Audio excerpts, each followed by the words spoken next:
श्री सच्चिदानंद सद्गुरु साईनाथ महाराज की जय।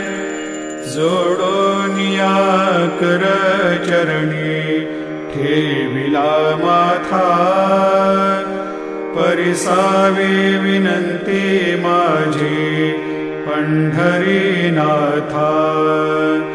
असो नसो भाव आलो तुझिया ठाया, कृपा दृष्टी पाहे मजकडे सद्गुरु राया। अखंडित सावे ऐसे वाटते पायी, सांडोनी संकोच ठाव थोडासा देई। तुका म्हणे देवा माझे वेडी वाकुडी, नामे भव पाश हाती आपुल्या तोडी। उठा पांडुरंगा प्रभात समयोपातला, वैष्णवांचा मेळा गरुड पारी दाटला। गरुड पारापासूनी महाद्वारापर्यंत, सुरवरांचे मांदे उभे जोडोनी हात। शुकसनकादिक नारद तुंबर भक्तांच्या कोटी, त्रिशूल डमरू घेऊनी उभा गिरिजेचा पती। कलियुगींचा भक्त नामा उभा कीर्तनी, पाठी मागे उभी डोळा लावनिया जनी। उठा उठा श्री साईनाथ गुरु चरण कमल दावा, आधी व्याधी भवताप वारुनी तारा जड जीवा। गेली तुम्हा सोडुनिया भव तमर जनी विलया, परिही अज्ञानासे तुमची भूल वियोग माया। शक्तीन आम्हा यत्किंचितहि तिजला साराया, तुम्हीच ते सारुनि दावा मुख जनताराया। भो साईनाथ महाराज भवति मिरनाश करवी, अज्ञानी आम्ही किती तव वर्णावे थोरवी। ती वर्णिता भागले बहुवदनी शेष विधी कवी, सकृप होऊनी महिमा तुमचा तुम्हीच वदवावा। आधी व्याधी भवताप वारुनी तारा जड जीवा। उठा उठा श्री साईनाथ गुरु चरण कमल दावा, आधी व्याधी भवताप वारुनी तारा जड जीवा। भक्त मनी सद्भाव धरोनी जे तुम्हानुसरले, ध्यायास्तव ते दर्शन तुमचे द्वारे उभे ठेले। ध्यानस्था तुम्हास पाहुनी मन मुचे धाले, परित्वद वचनामृत प्राशायाते आतुर झाले। उघडोनी नेत्र कमला दीनबंधु रमाकांता, पाहि बा कृपा दृष्टी बालका जशी माता। रंजवी मधुरवाणी हरिताप साईनाथा आम्हीच पुले कार्यास्तव तुझ कष्टवितो देवा सहन करशील ऐकुनी द्यावी भेट कृष्ण धावा उठा उठा श्री साईनाथ गुरु चरण कमल दावा आधि व्याधि भवताप वारुणी तारा जड जीवा उठा पांडुरंगाता दर्शन द्या सकळा झाला ऋणोदय सरली निद्रेची वेळा संत साधू मुनी अवघे झाले ती गोळा सोळाशे जे सुख आता बहुद्या मुख कमळा रंगमंडपी महाद्वारी झाली से दाटी मनवता वेळ रूप पहावया दृष्टी राही रखुमाबाई तुम्हा येऊ द्या दया शेजे हालवनी जागे करा देवराया गरुड हनुमंत उभे पाहती वाट स्वर्गीचे सुरवर घेऊनी आले बोभाट झाले मुक्त द्वार लाभ झाला रोकडा विष्णुदास नामा उभा घेऊनी काकडा घेऊनी पंचारती करो बाबांची आरती उठा उठा हो बांधव ओवाळू हार माधव करुणिया स्थिर मन पाहु गंभीर हे ध्यान कृष्णनाथा दत्त साई जडो चित्त तुझे पायी काकड आरती करीतो साईनाथ देवा चिन्मय रूप दाखवे घेऊनी बालक लघु सेवा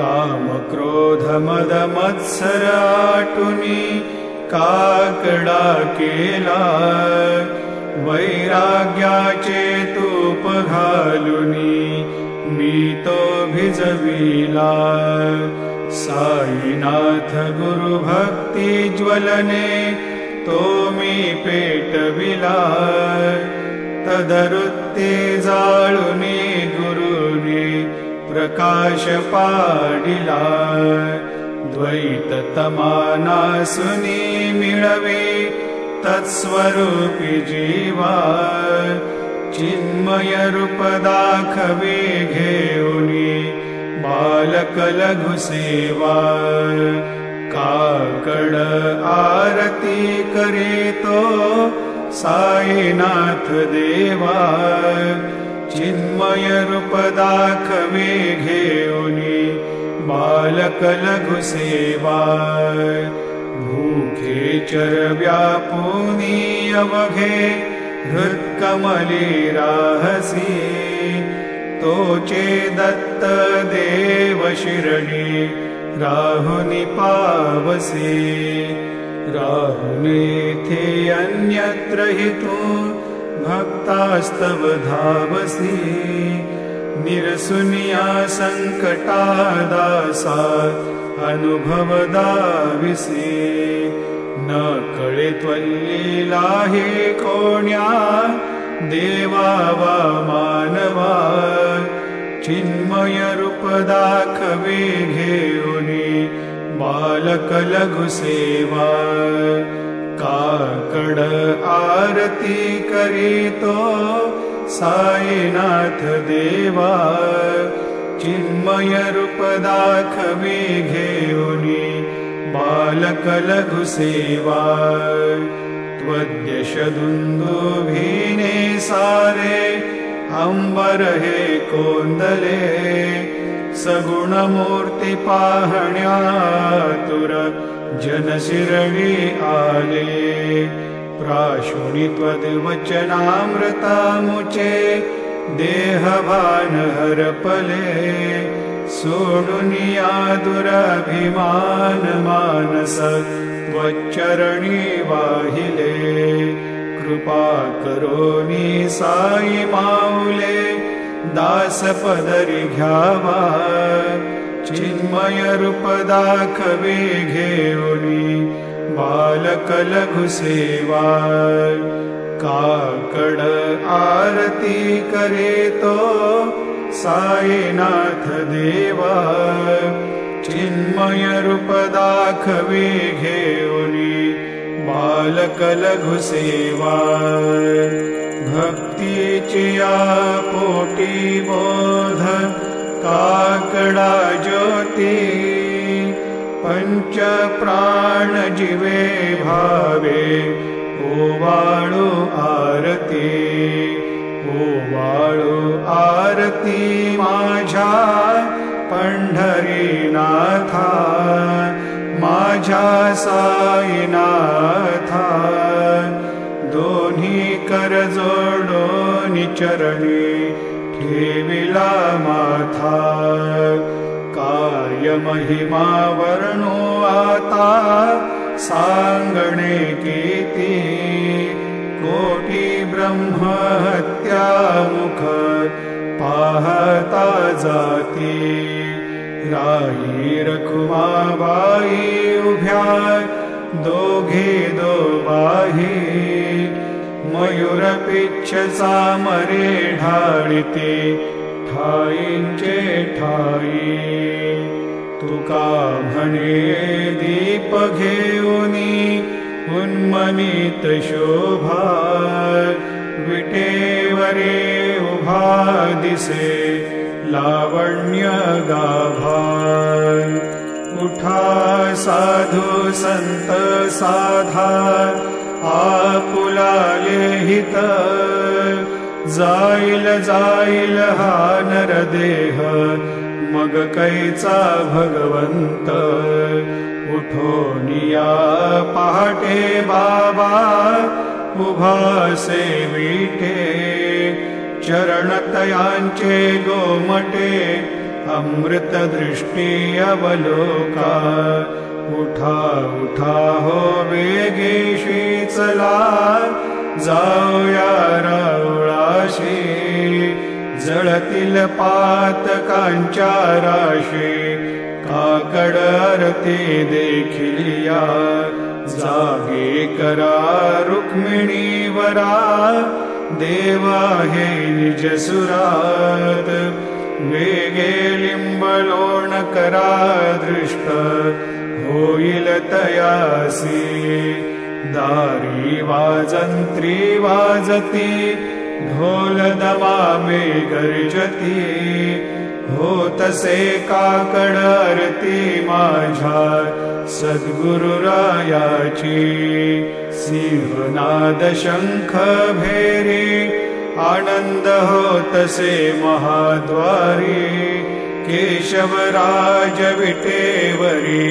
नामाचरण वंदितो साईनाथ गुरु माझे आई मजला ठाव द्यावा पायी दत्तराज गुरु माझे आई मजला ठाव द्यावा पायी साईनाथ गुरु माझे आई मजला ठाव द्यावा पायी श्री सच्चिदानंद सद्गुरु साईनाथ महाराज की जय।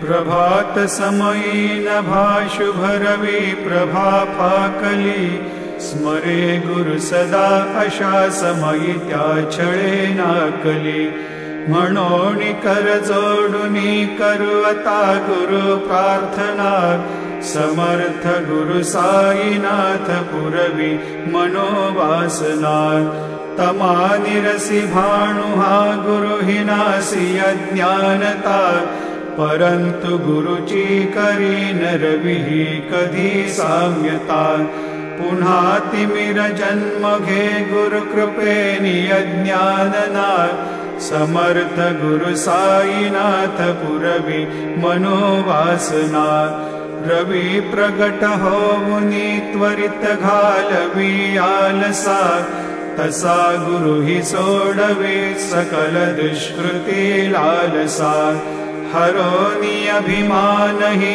जडवी त्वत्पदी भावना समर्थ गुरु साईनाथ पुरवी मनोवासना गुरु से उपमा दिसे विधि हरिहरांचे उनी कुठोनी मगये इति कवनिया उगी पाहुनी तुझीच उपमा तुला बरविशोभते सज्जना समर्थ गुरु साईनाथ पुरवी मनोवासना समाधी उतरोनिया गुरु चला मशिदेकडे त्वदीय वचनोक्ती मधुर वारिती साकडे अजातरिपु सद्गुरु अखिल पातका भंजना समर्थ गुरु साईनाथ पुरवी मनोवासना आहासु समयासिया गुरु ठोनिया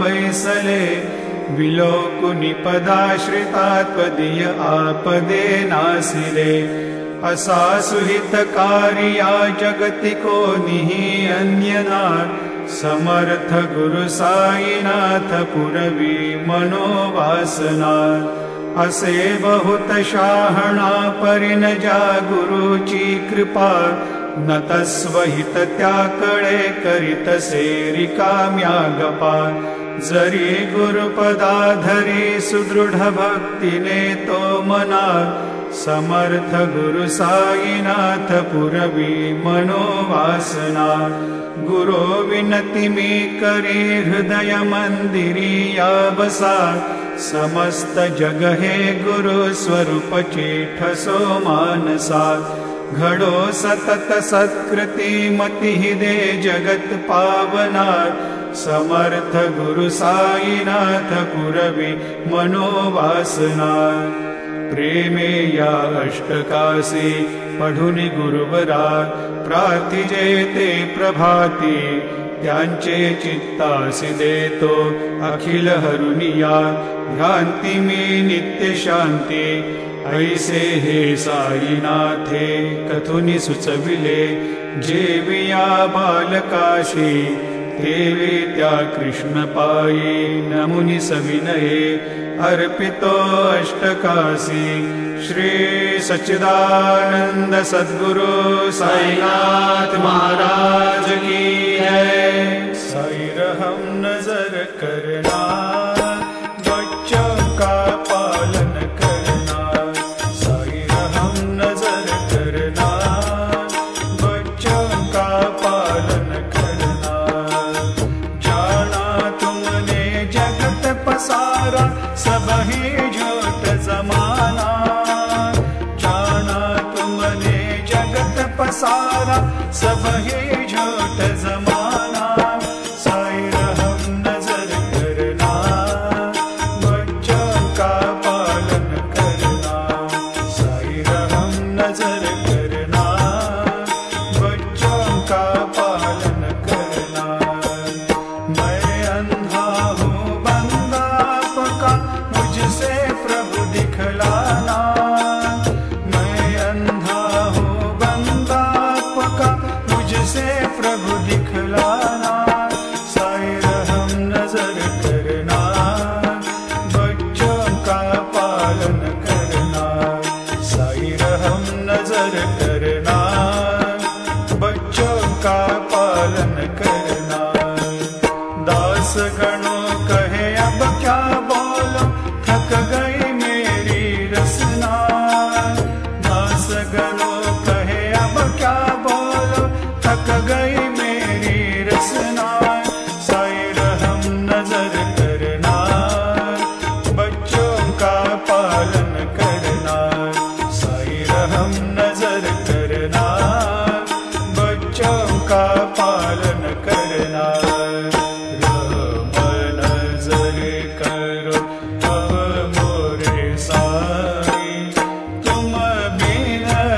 नहीं मुझे माँ बाप भाई रहम नजर करो।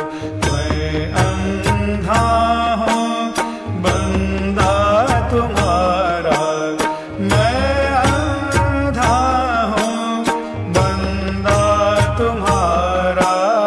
मैं ना जानूं, मैं ना जानूं, मैं ना जानूं। अल्लाह इलाही रहम नजर करो, रहम नजर करो। अब मोरे साईं तुम बिना नहीं मुझे माँ बाप भाई रहम नजर करो। खाली जमाना मैंने गवाया, खाली जमाना मैंने गवाया। साथी आखिरकार, साथी आखिरकार, साथी आखिरकार यार कोई रहम नजर करो, रहम नजर करो। अब मोरे साईं तुम बिना नहीं मुझे माँ बाप भाई रहम नजर करो। अपने मस्जिद का झाड़ू गनो है, अपने मस्जिद का झाड़ू गनो है। मालिक हमारे, मालिक हमारे, मालिक हमारे तुम बाबा साईं रहम नजर करो, रहम नजर करो। अब मोरे साईं तुम बिना नहीं मुझे माँ बाप भाई रहम नजर करो। तुझ काय देव सावळा मिखाया तरी हो, तुझ काय देव सद्गुरु मिखाया तरी। मी दुबळी बटीक नाम्याची जाण श्रीहरी, मी दुबळी बटीक नाम्याची जाण श्रीहरी। उच्चिष्ट तुला देणे ही गोष्ट ना बरी हो, उच्चिष्ट तुला देणे ही गोष्ट ना बरी। तू जगन्नाथ तुझ देव कशी रे भाकरी, तू जगन्नाथ तुझ देव कशी रे भाकरी।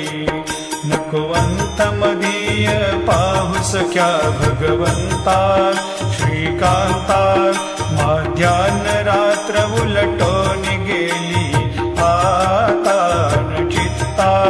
जा होईल तुझा रे काकडा की रावळांतरी हो, जा होईल तुझा रे काकडा की रावळांतरी।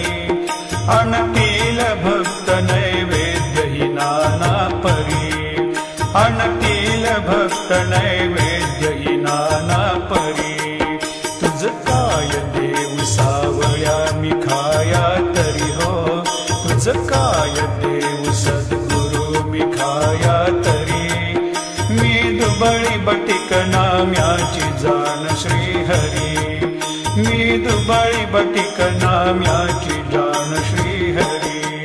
श्री सद्गुरु बाबा साई हो, श्री सद्गुरु बाबा साई। तुझ वाचून आश्रय नाही भूतली, तुझ वाचून आश्रय नाही भूतली। मी पापी पतित धीमंद हो, मी पापी पतित धीमंद।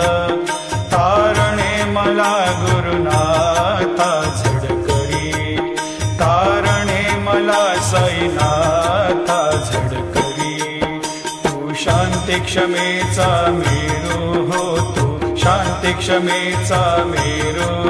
तुम्ही भवार्णवेचे तारू गुरुबरा, तुम्ही भवार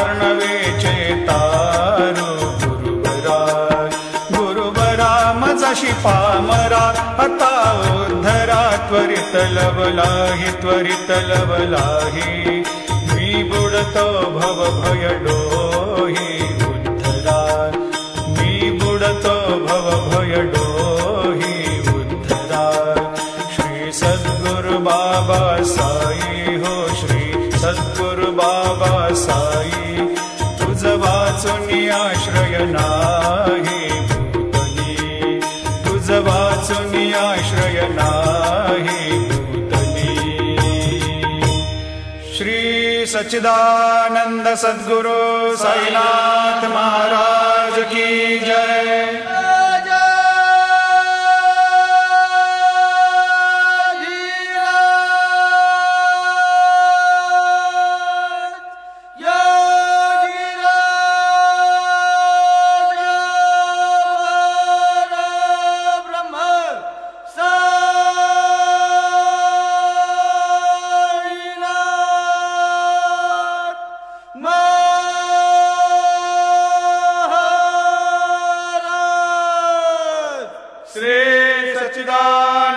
सद्गुरु साईनाथ महाराज की जय।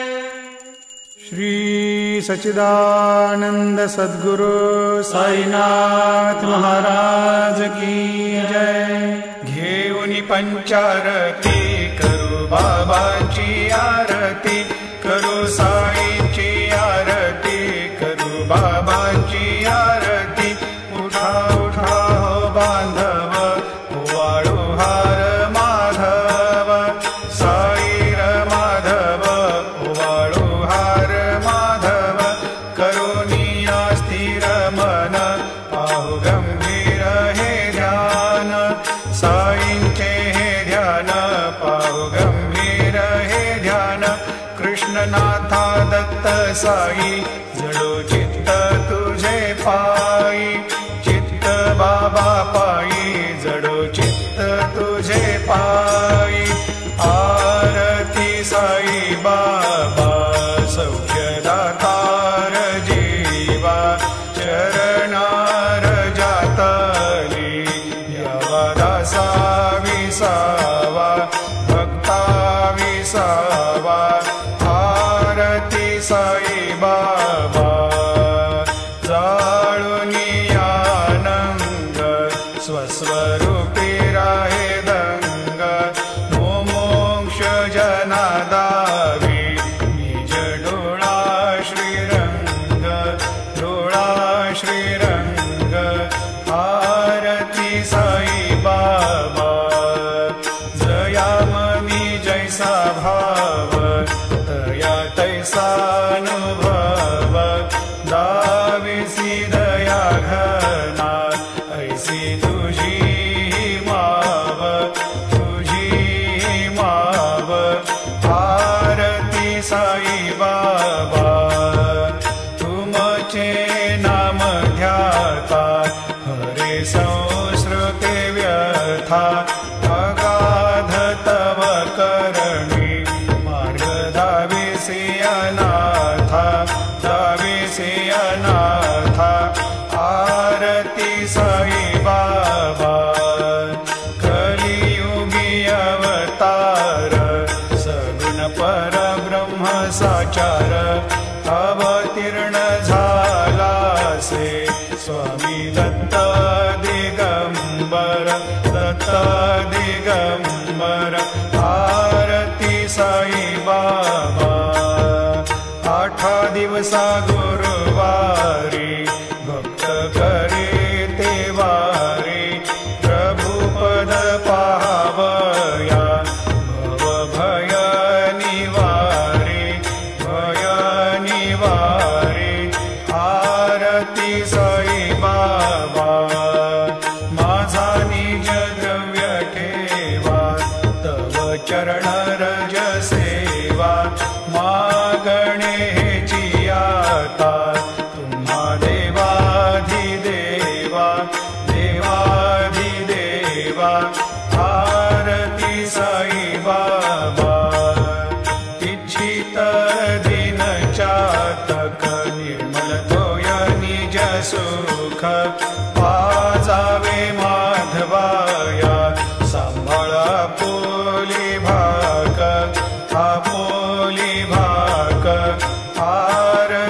साई बाबा सौख्यदातार जीवा चरणार जातले यावा दासा विसावा भक्ता विसावा आरती साई बाबा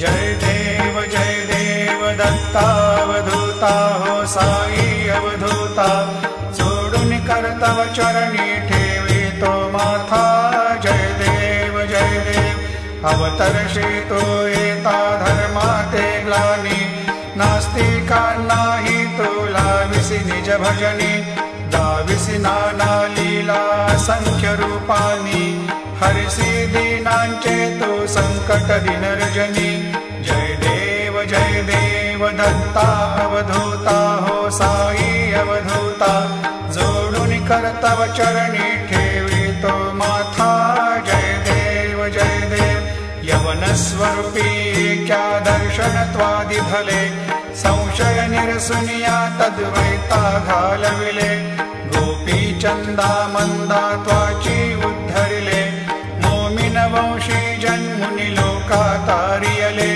जय देव दत्तावधूता हो साई अवधूता जोडून कर्तव चरणी ठेवी तो माथा जय देव भेदन तत्वी हिंदू यवनांचा काही दावायासी झाला पुनरपि नरदेही पाहसी प्रेमाने तो हिंदू यवनाही दाविसी आत्मत्वाने व्यापक हा साई जय देव दत्तावधूता हो साई अवधूता जोडून कर्तव चरणी ठेवी तो माथा जय देव देवा साई नाथा त्वत्पद नत भावे परमाया मोहित जन मोचन झनी भावे त्वत्कृपया सकलांचे संकट निरसावे देशील तरते त्वद्यश कृष्णाने गावे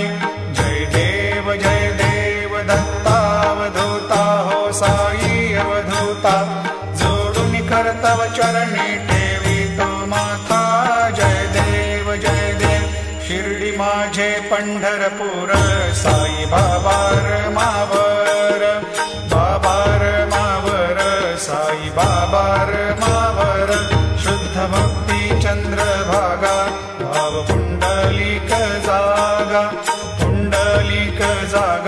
भाव पुंडलिक जागा याहो अवघे जन करू बाबा श्रीवंदन साईं श्रीवंदन करू बाबा श्रीवंदन गणू म्हणे बाबा साई धाव पाव माझे आई धाव पाव माझे आई घालीन लुटांगण वंदीन चरण डोळ्यानी पाहिन रूप तुझे प्रेमे अलंगिन आनंदे पूजिन भावे वाणिन म्हणे नावा त्वमेव माता पिता त्वमेव बंधु सखा त्वमेव विद्या द्रविणं त्वमेव सर्वं मम देव कायेन वाचा मनसेन्द्रियैर्वा बुद्ध्यात्मना वा प्रकृति स्वभावात् करोमि यद्यत् सकलं परस्मै नारायणायति समर्पयामि अच्युतं केशवं रामनारायणं कृष्णदामोदरं वासुदेवं हरिं श्रीधरं माधवं गोपिकावल्लभं जानकीनायकं रामचन्द्रं भजे हरे राम राम राम हरे हरे कृष्ण कृष्ण हरे हरे श्री गुरुदेव दत्त हरि ओम यज्ञेन यज्ञमयजन्त देवास्तानि धर्माणि प्रथमान्यासन्न तेहनाकं महिमान सजन्त यत्र पूर्वे साध्या सन्ति देवाः ॐ राजाधिराजाय प्रसय्य साहिने नमो वयं वै श्रवणाय कुर्महे समे कामान् कामकामाय मह्यं कामेश्वरो वै श्रवणो दधातु कुबेराय वै श्रवणाय महाराजाय नमः ॐ स्वस्ति साम्राज्यं भोज्यं स्वराज्यं वैराज्यं पारमेष्ठ्यं राज्यं महाराज्यमाधिपत्यमयं समन्तपर्यायः ईशा सार्वभौम सर्वायुषान्तादापरार्धात् पृथिव्यै समुद्रपर्यन्ताया एकराळिति तदप्येष श्लोकोऽभिगीतो मरुतः परिवेष्टारो मरुतस्यावसङ्ग्रहे आवीक्षितस्य कामप्रेर्विश्वे देवाः सभासदैति श्रीनारायण वासुदेवाय सच्चिदानंद सद्गुरु साईनाथ महाराज की जय। अनंता तुला ते कसे रे स्तवावे, अनंता तुला ते कसे रे नमावे, अनंता मुखांचा शिणेशेष गाता नमस्कार साष्टांग श्री साईनाथा। स्मरावे मनी त्वत्पदानित्य भावे, पुरावे तरी भक्तीसाठी स्वभावे, तरावे जगातारुणी मायताता। नमस्कार साष्टांग श्री साईनाथा। वसे जो सदा दावया संत लीला, दिसे यज्ञ लोकान् परे जो जनाला, परियंतरी ज्ञान कैवल्य दाता। नमस्कार साष्टांग श्री साईनाथा। बरालाधला जन्म हा मानवाचा, नरासार्थका साधनी भूत साचा। धरो साई प्रेमा गळाया अहंता, नमस्कार साष्टांग श्री साईनाथा।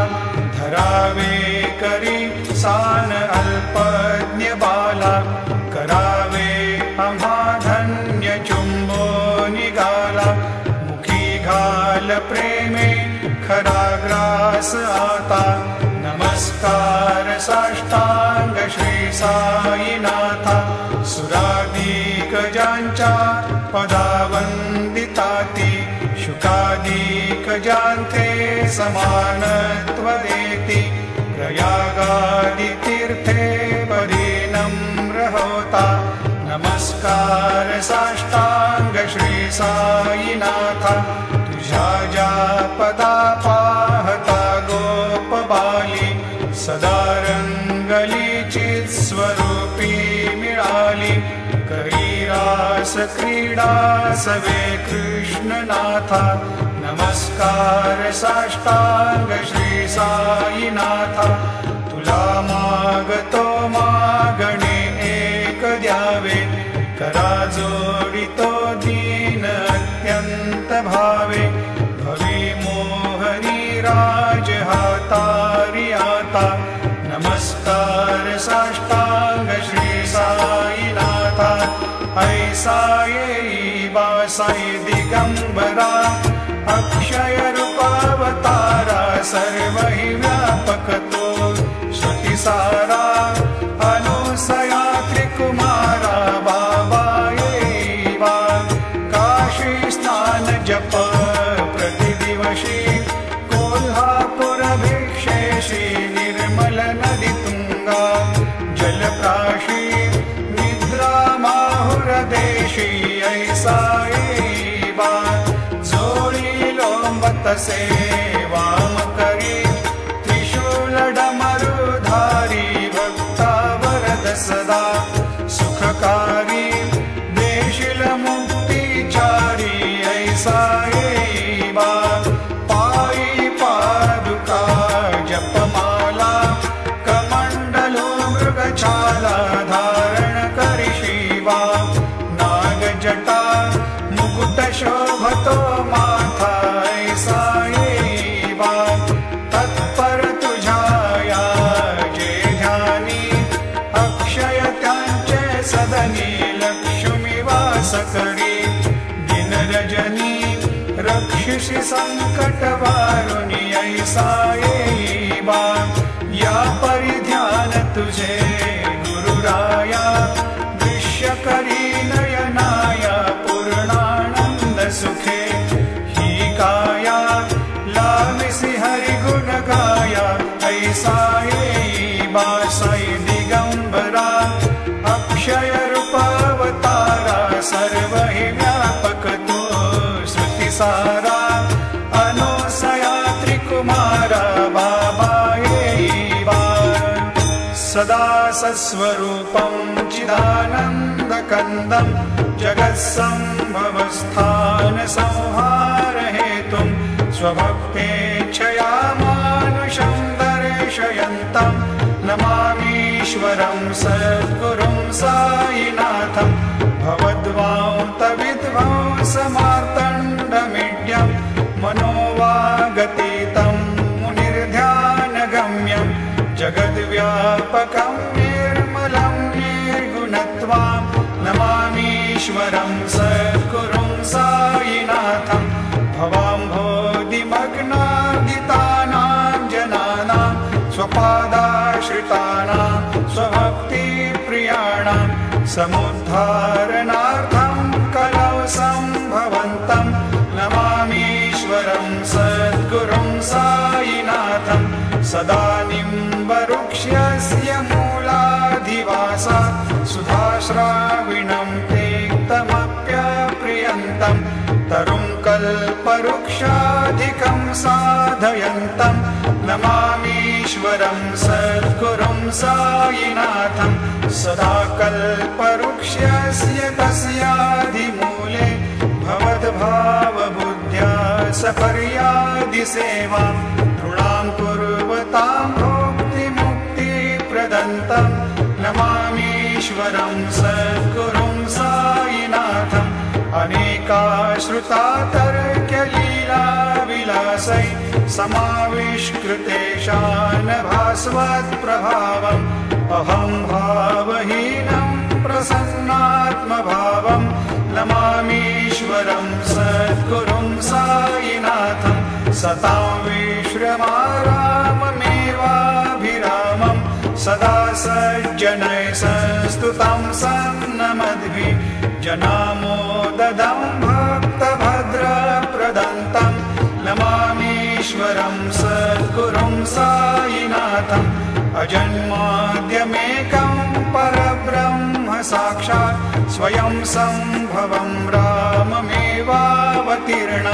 भवद्दर्शनात् सम्पुनीतप्रभोऽहं नमामीश्वरं सद्गुरुं साईनाथम् श्री साईश कृपानिधेऽखिलनृणां सर्वार्थसिद्धिप्रद युष्मत्पादरजप्रभावमतुलं धातापि वक्ता क्षमः सद्भक्त्या शरणं कृताञ्जलिपुट सम्प्रापितोऽस्मि प्रभो श्रीमत्साई परेशपादकमलान् न्यान्यच्छरण्यं मम साई रूपधर राघवोत्तमं भक्तकामविबुधद्रुमं प्रभुं माययोपहत चित्तशुद्धये चिन्तयाम्यहमर्निशं मुदा शरत्सुधांशो प्रतिमं प्रकाशं कृपातपत्रं तव साईनाथ त्वदीयपादाब्जसमाश्रितानां स्वच्छायया तापमपाकरोतु उपासनादैवत साईनाथ स्तवैर्मयोपासनिना स्तुतस्त्वं रमेन्मनोन्मे तव पादयुग्मे भृङ्गो यथाब्जे मकरन्दलुब्धः अनेकजन्मार्जितपापसंक्षयो भवेद्भवत्पादसरोजदर्शनात् क्षमस्व सर्वान् अपराधपुञ्जकान् प्रसीद साई सद्गुरो दयानिधे श्री साईनाथ चरणामृतपूतचित्तास् तत्पादसेवनरतः सततं च भक्त्या संसारजन्यदुनितोर्धविनिर्गतास्ते कैवल्यधाम परमं समवाप्नुवन्ति स्तोत्रमेतत्पठेद्भक्त्या यो नरस्तन्मना सदा सद्गुरु साईनाथस्य कृपापात्रं भवे ध्रुवम् करचरणकृतं वा कायजं कर्मजं वा श्रवणनयनजं वा मानसं वापराधं विहितं वा सर्वमेतत्क्षमस्व जय जय करुणाब्धे श्री प्रभो साईनाथ श्री सच्चिदानंद सद्गुरु साईनाथ महाराज की जय।